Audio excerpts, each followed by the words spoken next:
Hello guys, welcome back to my YouTube channel. I am Ajay Pawar. हम कर रहे हैं मैक्रो इकोनॉमिक्स का चैप्टर 2 जो है national income and related aggregates. तो आज हमारा पार्ट 2, कल हमने पार्ट 1 कंप्लीट कर लिया था जिसमें हमने जो नेशनल इनकम है उससे रिलेटेड उसकी डेफिनेशन, फैक्टर इनकम की डेफिनेशन और डिफरेंट टाइप्स ऑफ जो फैक्टर्स होते हैं वो सारी चीज़ें पढ़ी थी, जैसे हाउस होल्ड सेक्टर और प्रोडक्शन सेक्टर, ये सारी चीज़ें हमने पढ़ा था। तो आज हम पढ़ रहे हैं नॉमिनल जीडीपी और real GDP.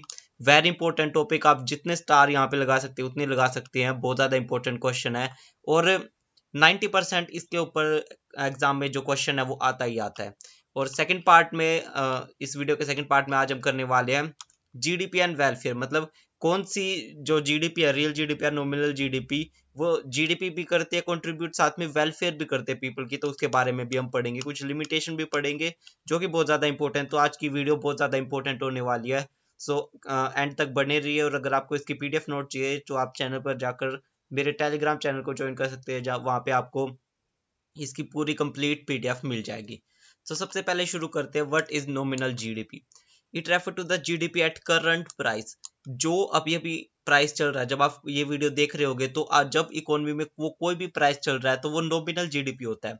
It is the market value of final goods and services produce with in the domestic territory of a country during an accounting year. ये मार्केट वैल्यू है वो सभी गुड्स और सर्विसेज जो produce हुए हैं एक डोमेस्टिक टेरिटरी में ड्यूरिंग अकाउंटिंग ईयर और mostly 1 year, as estimated using the current year price. और कैसे एस्टिमेट किया जाता है? करंट ईयर प्राइस को यूज करके, जो करंट ईयर अभी प्राइस चल रहा है। तो नॉमिनल जीडीपी क्या होता है? Q into P. क्यू का मतलब होता है quantity of final goods and services produce in domestic in an accounting year, sorry. और प्राइस का मतलब होता है price prevailing during the accounting, मतलब अब जो प्राइस चल रहा है वो।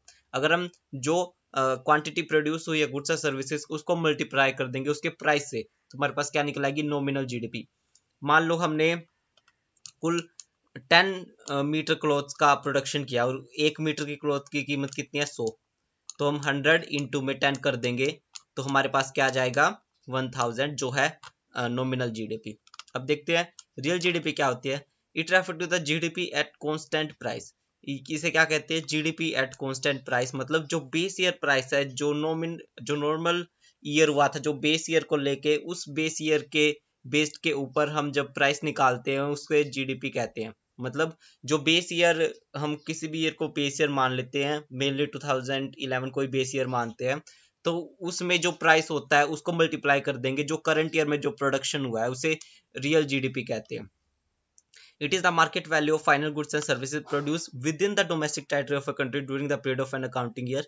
ये लाइन दोनों में सेम है कि ये मार्केट वैल्यू है वो सभी फाइनल गुड्स और सर्विसेज का जो प्रोड्यूस हुए एक डोमेस्टिक टेरिटरी में एक साल के अंदर, as estimating using the base year price. इसको एस्टिमेट किया जाता है बेस ईयर प्राइस को यूज करके। इसका फॉर्मूला क्या है? Real GDP is equal to quantity into में बेस ईयर प्राइस। जो quantity goods and services produce हुई है और प्राइस मतलब price prevailing during the base year. तो एक और अगर हम क्वेश्चन देखें तो जो रियल जीडीपी है उसे बेटर इंडिकेटर माना जाता है वेलफेयर का। क्यों? क्योंकि इसमें जो प्राइस है वो तो कांस्टेंट रहता है और हमें पता है लोगों का वेलफेयर तब होता है जब गुड्स और सर्विसेज में ज्यादा गुड्स और सर्विस का प्रोडक्शन है वो ज्यादा हो, ना कि प्राइस बढ़ता रहे। मान लो 2011 में जो प्रोडक्शन हुआ, मान लो 8 मीटर हुआ, क्लोथ का प्रोडक्शन हुआ 8 मीटर्स और उस वक्त क्या प्राइस चल रहा था? 5। तो 8 5 जा 40, मतलब 40 रुपीज हो गए। 40 रुपी वहां की रियल जीडीपी होगी। और बट अगर हम करंट ईयर में देखें तो जो हमारा प्राइस है वो तो सेम रहेगा, 5 ही रहेगा, पर जो प्रोडक्शन में इंक्रीज हुआ है, मान लो 8 से 10 हो गया तो कितना हो गया? 50। तो जो 10 हुआ ना वो हमारे लिए एक एज अ वेलफेयर हुआ पीपल का, क्योंकि गुड्स और सर्विसेज में इंक्रीज हुआ। और अगर गुड्स और सर्विसेज में ज्यादा इंक्रीज होगा तो वो ज्यादा लोगों तक फैलेगा और उसकी वजह से क्या होगा? जो हमारा पीपल का वेलफेयर होगा। ठीक है, अब देखते हैं जीडीपी डिफ्लेटर क्या होता है। It refer to the ratio between GDP at current price and GDP at constant price. GDP deflator क्या होता है? It is the ratio between GDP at current price. Current price मतलब नॉमिनल जीडीपी, बाय में constant price मतलब real GDP, into में 100। Formula देख रहे हैं, जीडीपी एट करंट प्राइस मतलब nominal GDP at constant price by में रियल जीडीपी इनटू 100। अब हमारा नेक्स्ट इंपॉर्टेंट टॉपिक है जीडीपी एंड वेलफेयर। मतलब जीडीपी और वेलफेयर में से रियल जीडीपी और नॉर्मल जीडीपी में वो कौन सी जीडीपी है जो जीडीपी में भी कंट्रीब्यूट करते हैं, साथ में वेलफेयर भी करते हैं पीपल का? तो real GDP is considered as an index of welfare of the people, very important for 1 mark question. Real GDP ज्यादा अच्छी मानी जाती है for welfare of the people. Welfare of the people is measured in terms of availability of goods and services per person. तो मैंने ऊपर बताया था कि वेलफेयर तब होगा जब ज्यादा से ज्यादा गुड्स और सर्विसेज अवेलेबल होंगे पर पर्सन पे, तो वही रियल जीडीपी करता है।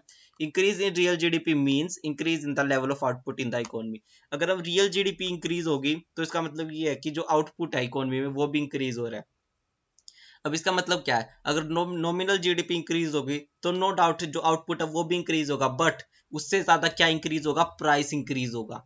बट जो रियल जीडीपी है उसमें क्या होगा, प्राइस तो कांस्टेंट ही रहेगा, बस जो बढ़ेगी तो वो आउटपुट ही बढ़ेगा बस। और अगर रियल जीडीपी बढ़ रहा है मतलब सिर्फ आउटपुट बढ़ रहा है, जो कि एक अच्छा वे माना जाता है कि वेलफेयर हो रहा है पीपल का। Another things remain constant. This means greater availability of goods and services per person. बहुत सारी चीजें और भी सारी चीजें वो कांस्टेंट रहती है, वो एक जगह रुकी रहती है। अगर ज्यादा अवेलेबिलिटी होगी गुड्स और सर्विसेज मतलब ज्यादा पीपल का वेलफेयर होगा, जिसे पॉपुलरली हम क्या कहते हैं, social welfare. This is because of this reason that the planners and politicians in a country always lay emphasis on growth rate of GDP. इसीलिए इसी रीजन की वजह से सोशल वेलफेयर की वजह से जो प्लानर्स होते हैं कोई भी कंट्री के, वो ज्यादा एम्फेसाइज करते हैं कि हमें रियल जीडीपी में ज्यादा ग्रोथ करना है। अब इसकी कुछ लिमिटेशन है जो कि बहुत ज्यादा इंपॉर्टेंट है, ये आपको कोई से भी एग्जाम में देखने को मिल जाएगी कि मेनली जो इसमें फोर्थ वाली है दैट इज एक्सटर्नलिटीज, वो ज्यादा इंपॉर्टेंट है। तो ये चार हैं, तो अब हम चारों को देखते हैं। सबसे पहले है distribution of income. If distribution of income turn equal, GDP growth fail to reflect a rise in social welfare.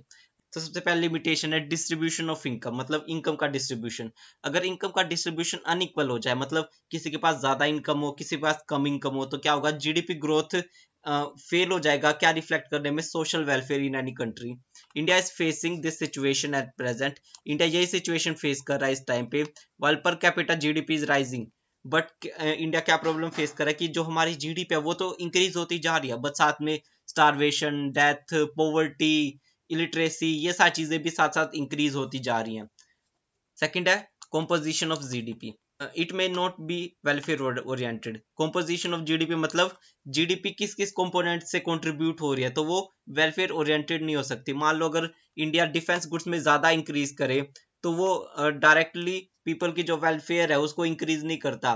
No doubt अगर ज्यादा डिफेंस होगा तो कंट्री में पीस बनी रहेगी, पर वो नॉर्मल पीपल के कोई भी काम नहीं आएगा। तो composition of GDP welfare oriented हो भी सकता है और नहीं भी। मान लो अगर जो जीडीपी है उसमें ज्यादा कंट्रीब्यूट्स गुड्स और सर्विसेज का हो रहा है जो नॉर्मल पीपल कंज्यूम करते हैं, तो शायद जीडीपी बढ़ सकती है। तो जीडीपी और वेलफेयर का ये सेकंड लिमिटेशन है। थर्ड है non monetary exchanges. In rural economies barter system of exchange still prevails to some extent. Rural India में जो बार्टर सिस्टम है, मतलब गुड्स के बदले गुड्स को एक्सचेंज करना, वो अभी भी चल रहा है। पेमेंट है जैसे फार्म लेबर्स को वो चाहे तो काइंड में दी जाते हैं, मतलब काइंड में मतलब चेयर्स, टेबल्स, ग्रेन्स और फूड वगैरह और सारी चीजों में, रादर देन कैश, कैश की बजाय। अब हमें पता है कि जो ये फूड्स ग्रेन्स ये होते हैं हम इनको कैश में काउंट नहीं कर सकते, मतलब जीडीपी में काउंट नहीं कर सकते, बट अगर हम उनको कैश देंगे तो वो जीडीपी में भी काउंट होगा। वो सच ट्रांजैक्शन रिमेन अनरिकॉर्डेड, ये जीडीपी में काउंट नहीं होती, अनरिकॉर्डेड रह जाती हैं, जिस causes under estimation of GDP. इससे क्या होता है, जीडीपी अंडर एस्टिमेट हो जाती है। Externalities, this is very important question, बहुत ज्यादा पूछा जाता है। लगभग आपको कोई भी एग्जाम हो, कॉलेज एंट्रेंस एग्जाम हो, हर किसी में पूछा जाता है कि एक्सटर्नलिटीज क्या होता है। सीबीएसई में तो पूछा जाता ही है। इट रेफर टू गुड और bad impact of an economic activity without paying the price और पेनल्टी फॉर इट। एक्सटर्नलिटीज का क्या मतलब होता है, कोई भी गुड या फिर बैड इम्पैक्ट ऑफ कोई भी economic activity without paying price, उसके बदले ना ही कोई प्राइस दिया ना ही कोई पेनल्टी दिया, बट उसका कुछ गुड या बैड इम्पैक्ट हो रहा है, तो उसे एक्सटर्नलिटीज कहते हैं। दीज में भी बोथ एक्सटर्नलिटीज दो टाइप की होती है, पॉजिटिव एक्सटर्नलिटीज और नेगेटिव एक्सटर्नलिटीज। अब पॉजिटिव एक्सटर्नलिटीज कैसे हो सकती है, मान लो आप हो एक्स और आपका नेबर है वाई। अगर वाई का गार्डन मेंटेन कर रखा है और आप भी जो है उसके गार्डन का अगर लुफ्त उठा रहे हो, तो क्या है, वो आपके लिए पॉजिटिव एक्सटर्नलिटीज है। आपको ना ही कोई उस गार्डन की देखभाल करनी है, ना ही कोई प्राइस देना, ना ही कोई पेनल्टी देनी है, फिर भी आप अपने नेबर का जो गार्डन है उसको एंजॉय कर रहे हो ना, तो वो पॉजिटिव एक्सटर्नलिटीज है। और नेगेटिव एक्सटर्नलिटीज का एग्जांपल ले, तो मान लो आपके जो नेबर में एक फैक्ट्री लगी हुई है, वहां से बहुत ज्यादा शोर आता है, बहुत ज्यादा धुआं आता है, वहां से बहुत ज्यादा डिजीजेस फैल रही हैं, वाटर है वो ज्यादा पोल्यूटेड हो रहा है, तो उससे क्या हो रहा है, वो बैड एक्सटर्नलिटीज का एग्जांपल है, मतलब वो नेगेटिव एक्सटर्नलिटीज का एग्जांपल है। ना ही आपने उसके लिए कोई प्राइस दिया, ना ही आपने उसके लिए कोई पेनल्टी पे की, बट फिर भी जो आप एयर कंज्यूम कर रहे हो वो ज्यादा पोल्यूटेड हो गया, मतलब उसका बैड हैजार्डियस हेल्थ पे पड़ रहा है, तो वो क्या है, नेगेटिव एक्सटर्नलिटीज है। तो ये था हमारा आज की वीडियो। होपफुली आपको बिल्कुल वीडियो पसंद आ गई होगी। अगर आपको वीडियो अच्छी लगी तो वीडियो को लाइक कर दीजिए। अगर आपको चैनल अच्छा लगा सब्सक्राइब कर लीजिए। अगर आपको कोई भी डाउट है तो आप कमेंट बॉक्स में पूछ सकते हैं। Thank you for watching the video.